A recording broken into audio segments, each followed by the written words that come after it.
বিশ্বনবী সাল্লাল্লাহু আলাইহি ওয়াসাল্লাম বলেন, রোজাদারের দুইটি খুশির সংবাদ, 5টি পুরস্কার। রোজাদারের জন্য 2টি খুশির সংবাদ আর 5টি পুরস্কার। সুবহানাল্লাহ। লিসাইমি ফারহাতানি, ফারহাতুন ইনদা যিকরিহি ওয়া ফারহাতুন ইনদা লিকাই রাব্বিহি। নবীজি বলেন, রোজাদারের জন্য 2টি খুশির সংবাদ। 1 নম্বর, ফারহাতুন ইনদা যিকরিহি, ইফতারের সময় রোজাদারের খুশি। সারা দুনিয়ার মানুষ একসাথে ইফতার করে আনন্দ নাকি আনন্দ নয়?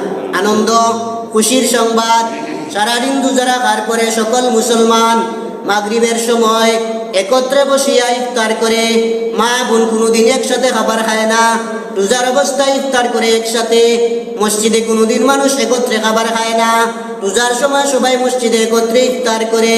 বিশ্বনবী বলেছেন, রোজাদারের জন্য 2টি খুশির সংবাদ। লিসাইমি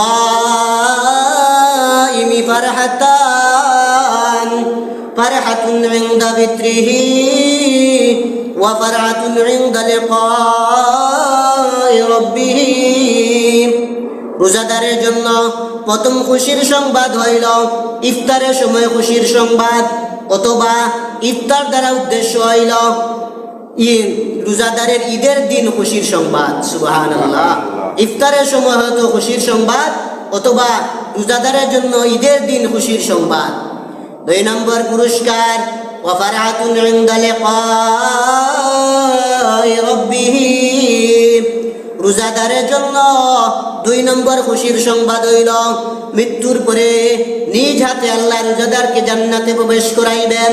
বিশ্বনবী বলেছেন, আল্লাহ রাব্বুল আলামিন বলেন হাদিসে কুদসি, আস-সাওমু লি ওয়া আনা আজজি বিহি। রোজাদার রোজা রাখলো আমি আল্লাহকে খুশি করার জন্য, রোজাদার রোজা রাখলো আমি আল্লাহকে পাওয়ার জন্য, জান্নাত লাভের আশায়। বিশ্বনবী বলেছেন, আল্লাহ তাআলা প্রথম সকল জিনিসের আমল, সকল জিনিস আল্লাহ তাআলা দেরিতে দেয়, সকল জিনিসের বদলা আল্লাহ এক একটা জিনিস দেয়। আল্লাহ বলেন, আস-সাওমু লি ওয়া আনা আজজি বিহি। রোজাদারের রোজার বদলা আমি স্বয়ং আল্লাহ। সুবহানাল্লাহ। রোজাদারের বদলা স্বয়ং আমি আল্লাহ, রোজাদারের বদলা স্বয়ং আমি আল্লাহ। অন্য জিনিসের বদলা অন্য জিনিস হইতে পারে, কিন্তু রোজাদারের বদলা হইল স্বয়ং আল্লাহ। আস-সাওমু লি ওয়া আনা আজজি বিহি। বিশ্বনবী বলেন হাদিসে কুদসি, আল্লাহ তাআলা বলেছেন, রোজাদার রোজা রাখে আমার জন্য, আর আমি আল্লাহ আমি রোজাদারের জন্য। সুবহানাল্লাহ। রোজাদারের জন্য 5টি পুরস্কার। মুসনাদে আহমদ শরীফ থেকে বর্ণিত, বাইহাকি শরীফ থেকে বর্ণিত হাদিস, আবু হুরায়রা রাদিয়াল্লাহু তাআলা আনহু থেকে বর্ণনা করেছেন, রাসূলুল্লাহ সাল্লাল্লাহু আলাইহি ওয়াসাল্লাম বলেন, রোজাদারের জন্য 5টি পুরস্কার। সুবহানাল্লাহ। রোজাদারের জন্য 5টি পুরস্কার। বিশ্বনবী বলেন, উতিতু খামসু রিসালিন ফি রমাযানা লাম তুতাহুন্না উম্মাতুন ক্বাবলাহুম। বিশ্বনবী বলেন, লাম তুতাহুন্না উম্মাতুন ক্বাবলাহুম। আল্লাহর নবী বিশ্বনবী বলেন, রোজাদারকে আমার আগে আমার উম্মতের জন্য আল্লাহ রোজাদার যারা, তাদেরকে আল্লাহ 5টি পুরস্কার দিয়েছেন, তাদেরকে আল্লাহ 5টি পুরস্কার দিয়েছেন, যা অন্য কোন উম্মতকে আল্লাহ এই 5টি পুরস্কার দেন নাই। সুবহানাল্লাহ। উতিতু খামসু রিসালিন ফি রমাযান লাম তুতাহুন্না উম্মাতুন ক্বাবলাহুম। বিশ্বনবী বলেন, অন্যান্য উম্মতদেরকে আল্লাহ এত পুরস্কার দেয় নাই, আখির নবীর উম্মতদেরকে আল্লাহ রোজাদারের জন্য আল্লাহ 5টি পুরস্কার দিয়েছেন, আখির নবীর উম্মতের জন্য 5টি পুরস্কার। 1 নম্বর পুরস্কার, খুলুহু মিস-সাইমি ইয়াতিয়াবু ইনদাল্লাহি মির রিহিল মুস্ক। বিশ্বনবী বলেন, রোজাদারের মুখের দুর্গন্ধ আল্লাহর কাছে মিশকে আম্বরের চাইতে বেশি প্রিয়। সুবহানাল্লাহ। রোজাদারের মুখের দুর্গন্ধ আল্লাহর কাছে মিশকে আম্বরের চাইতে প্রিয়। এটা হলো রোজাদারের 1 নম্বর পুরস্কার। কুলুহু মিস-সাইমি ইয়াতিয়াবু ইনদাল্লাহি মির রিহিল মুস্ক। রোজাদারের 1 নম্বর পুরস্কার হইল রোজাদারের মুখের দুর্গন্ধ আল্লাহর কাছে মিশকে আম্বরের চাইতে বেশি প্রিয়। সুবহানাল্লাহ। এই কারণে আমরা রোজার দিন আমরা নিজের মুখের মধ্যে যে দুর্গন্ধ আছে এগুলো পরিষ্কার করব না।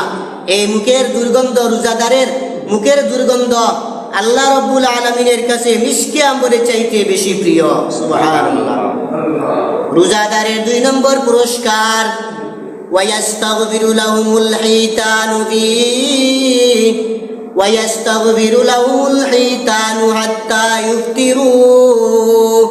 রোজাদারের 2 নম্বর পুরস্কার, নদীর মাছ পর্যন্ত, ইফতার পর্যন্ত নদীর মাছ রোজাদারের জন্য মাগফিরাতের দোয়া করে।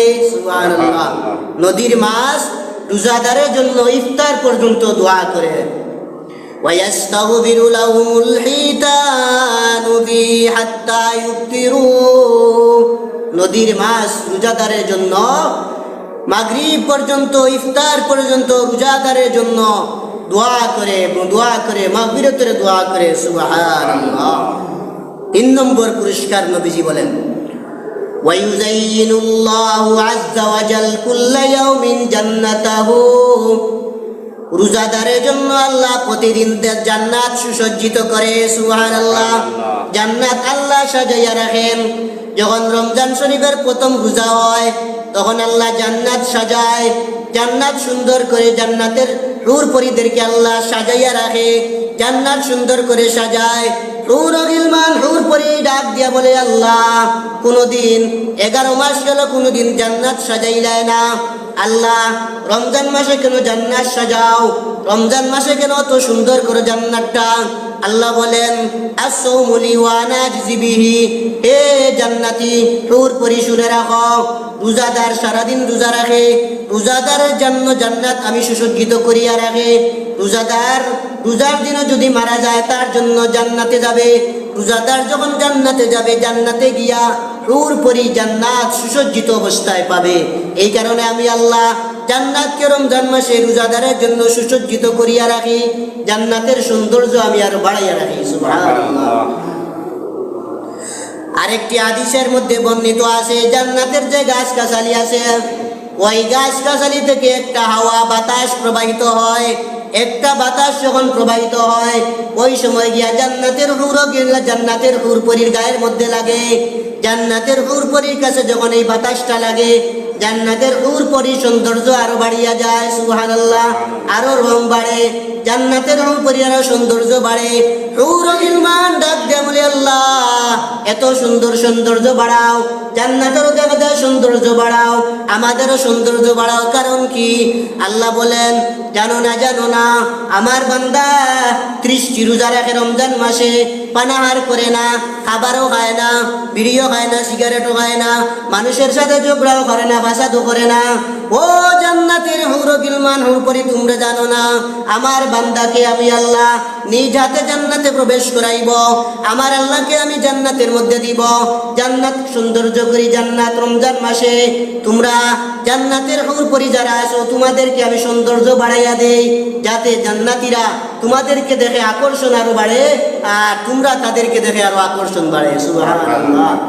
তখন জান্নাতের হুর পরী আল্লাহর কাছে দোয়া করে, আল্লাহ ও খুদা মালিক, আরশের মালিক, ও জান্নাতের মালিক, আল্লাহ আমরা তোমার কাছে একটা দোয়া করলাম, আল্লাহ যে সকল বান্দারা রোজা রাখে, রোজাদার রোজা রাখার পরে যখন জান্নাতে প্রবেশ করবে ওই রোজাদারকে আল্লাহ তুমি এমন সৌন্দর্য বাড়াইয়া দাও, রোজাদারকে আল্লাহ তুমি এমন সৌন্দর্য বাড়াও, রোজাদারকে আল্লাহ এমন ভালো সৌন্দর্য পরিপাটি করো যাতে আমরা তাদেরকে দেখি আর তারাও আমাদেরকে দেখে যেন আনন্দিত হয়। সুবহানাল্লাহ। জান্নাতের হুর পরী পর্যন্ত আল্লাহর কাছে রোজাদারের জন্য দোয়া করে। সুবহানাল্লাহ। জান্নাতের একটা গেটের নাম আছে রাইয়ান। আল্লাহ নবী বিশ্ব নবী বলেন, এই রাইয়ান নামক জান্নাতে প্রবেশ করবে সকল রোজাদার। সুবহানাল্লাহ।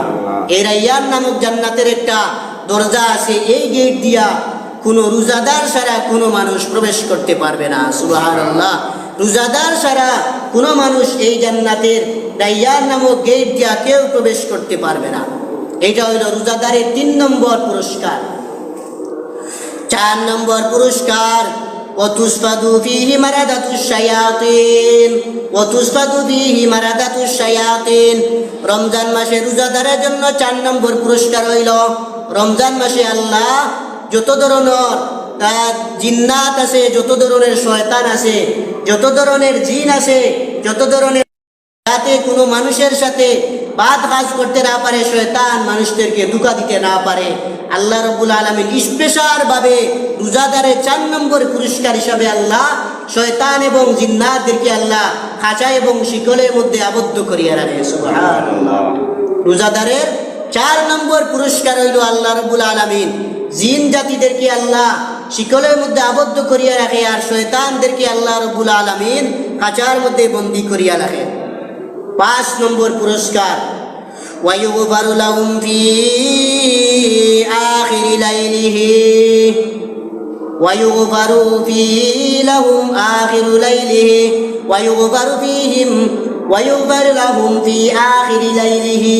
আল্লাহ রাব্বুল আলামিন রোজাদারের জন্য 5 নম্বর পুরস্কার হিসাবে আল্লাহ রোজাদারকে আল্লাহ একেবারে শেষ রাত্রিতে রোজাদারের গুনাহ আল্লাহ মাফ করিয়া দেয়। সুবহানাল্লাহ। তাহলে রোজাদারের গুনাহ শেষ রাইতে মাফ করে, এর অর্থ আমরা ধরতে পারি যে সময় আমরা ইফতার করি অথবা তারাবির নামাজ পড়ি, তারাবির পরে হয়তো আল্লাহ মাফ করিয়া দেয়, নতুবা আল্লাহ 30 নম্বর রোজা ঈদের রাত্রে আল্লাহ মাফ করিয়া দেয়, নতুবা আল্লাহ শবে কদরের রাত্রিতে আল্লাহ আমাদেরকে মাফ করিয়া দিবেন। সুবহানাল্লাহ। বিশ্বনবী বলেন, মান সামা রমাযানা ঈমানান ওয়া ইহতিসাবা উফিরা লাহু মা তাকাদ্দামা মিন যামবিহি। বিশ্বনবী বলেন, রোজাদার যখন ঈমান এবং সওয়াবের আশায়, পরিপূর্ণ ঈমানদারি নিয়া সওয়াবের আশায় যখন রোজাদার রোজা রাখে, আল্লাহ রাব্বুল আলামিন তার পিছনের সমস্ত গুনাহ মাফ করিয়া দেয়। সুবহানাল্লাহ। রোজাদারের আল্লাহ পিছনের সমস্ত গুনাহ আল্লাহ রাব্বুল আলামিন মাফ করিয়া দেয়, রোজাদারের পিছনের সমস্ত গুনাহ আল্লাহ মাফ করিয়া দেয়। সুবহানাল্লাহ। এইটা হইল রোজাদারের 2টা খুশির সংবাদ, ইফতারের সময় একটা খুশির সংবাদ, আর রোজাদারের জন্য আল্লাহর কাছে যাওয়ার সময়, মারা যাওয়ার সময় 2 নম্বর খুশির সংবাদ, আর রোজাদারের জন্য আল্লাহ 5টি পুরস্কার। সুবহানাল্লাহ। এখন রোজা শুদ্ধ হওয়ার জন্য 6টা জিনিস শর্ত। 1 নম্বর শর্ত হইলে চক্ষুর হেফাজত করা। চক্ষুর হেফাজত করা রোজার জন্য 1ম নম্বর আদব। তাহলে রোজার জন্য আদব হইল, রোজা শুদ্ধ হওয়ার আদব কয়টা? 6টা। রোজা শুদ্ধ হওয়ার আদব হইল 6টা। 1 নম্বর চক্ষুর হেফাজত করা, চক্ষুর হেফাজত করা। 2 নম্বর জিহ্বার হেফাজত করা, জিহ্বা দিয়া কোনো মানুষের সমালোচনা না করা, জিহ্বা দিয়া মুখ দিয়া কোনো মানুষের গীবত না গাওয়া, কোনো মানুষকে মুখ দ্বারা গালিগালাজ না করা। এইটা হইল রোজার সহি হওয়ার জন্য, শুদ্ধ হওয়ার জন্য 2 নম্বর শর্ত, জিহ্বা সংযত রাখা। জিহ্বা সংযত রাখা 1 নম্বর শর্ত কি? 1ম নম্বর শর্ত হইল রোজা শুদ্ধ হওয়ার জন্য চক্ষুর হেফাজত করা। 2 নম্বর রোজা শুদ্ধ হওয়ার জন্য জিহ্বার হেফাজত করা। 3 নম্বর শর্ত হইল কানের হেফাজত করা। কান দিয়া মানুষের গালাগালি শুনবো না, কান দিয়া খারাপ কোনো জিনিস শুনবো না, কান দিয়া অন্য মানুষের সমালোচনা শুনবো না, কান দিয়া মানুষের সমালোচনা প্রশ্রয় দিব না। এই 3 নম্বরটা হইল রোজা শুদ্ধ হওয়ার 3 নম্বর শর্ত। 4 নম্বর শর্ত হইল হালাল হালাল খাবার দিয়া ইফতার করা। হালাল খাবার দিয়া ইফতার করা, সামান্য ইফতার করা। এমন ইফতার করে পেটটা একেবারে চিন্নি দিয়ে হয়ে যায়। ইফতার শব্দের অর্থ হইলে গিয়া সামান্য। ইফতার আর ফিতরার অর্থ সমান। ইফতার অর্থ সামান্য, ফিতরা অর্থ সামান্য। ফিতরা সামান্য দিন না বেশি দিন? সামান্য দিন। এ কারণে ফিতরার অর্থ সামান্য, ইফতার শব্দের অর্থ সামান্য। সামান্য যেটুকু খাইলে মাগরিবের সময়, ইফতারের সময় পেটের ক্ষুধা মরে, এতটুকু ইফতার করা। তাহলে হালাল পয়সা দিয়া, হালাল খাবার দিয়া ইফতার করা হইল রোজাদারের জন্য 5 নম্বর শর্ত। 4 নম্বর শর্ত রোজাদারের 4 নম্বর শর্ত। 5 নম্বর শর্ত হইল অঙ্গ প্রত্যঙ্গ হেফাজত করা। নিজের বডি হেফাজত করা, নিজের শরীর হেফাজত করা, নিজের যত অঙ্গ প্রত্যঙ্গ আছে সব কিছু হেফাজতে রাখা। এটা হইল রোজা শুদ্ধ হওয়ার জন্য 5 নম্বর আদব। রোজা শুদ্ধ হওয়ার 5 নম্বর আদব হইল অঙ্গ প্রত্যঙ্গ হেফাজতে রাখা। অঙ্গ প্রত্যঙ্গ হেফাজতে রাখা। 6 নম্বর আমার রোজা কবুল হইল কিনা, আমার রোজা কবুল হইল কিনা, আমার রোজা আল্লাহর কাছে কবুল হইল কিনা, এই বয়ে থাকা। আয় আল্লাহ আমি 30টা রোজা রাখলাম, আয় আল্লাহ আমি প্রথম রোজাটা রাখলাম, আল্লাহ জানি না আমার রোজাটা তোমার দরবারে কবুল হইল কিনা, আল্লাহ জানি না আমার রোজাটা কবুল হইল কিনা। এই বই আল্লাহর কাছে সব সময় এই বই হরা, এই বই যদি মানুষের অন্তরে থাকে, আল ইমানু, বিশ্বনবী বলেন আল ইমানু আল খৌফু ওয়ার রাজা, ইমান হইল আশা এবং বইয়ের নাম ইমান, ইমান আশা এবং বইয়ের নাম। নামাজ পড়লাম, আল্লাহ আমার নামাজ কবুল হইল, এটা আশা থাকতে হইব। আমার নামাজ কবুল হয়েছে, আল্লাহ আশা থাকতে হইব। আবার মনে মনে বই থাকতে হইব, আল্লাহ আমার নামাজটা কবুল হইল কি হইল না, আল্লাহ আমার নামাজ কবুল হইল কি না। আল্লাহ রোজা রাখলাম, ইনশাআল্লাহ আমার রোজা আল্লাহর কাছে কবুল হইব, কিন্তু আবার মনে মনে কয় আল্লাহ জানি না আমার রোজাটা কবুল হইল কিনা। দুটা দেখা, আল খৌফু ওয়ার রাজা, আশা এবং বয়, দুটা দেখা, আশা এবং বয়,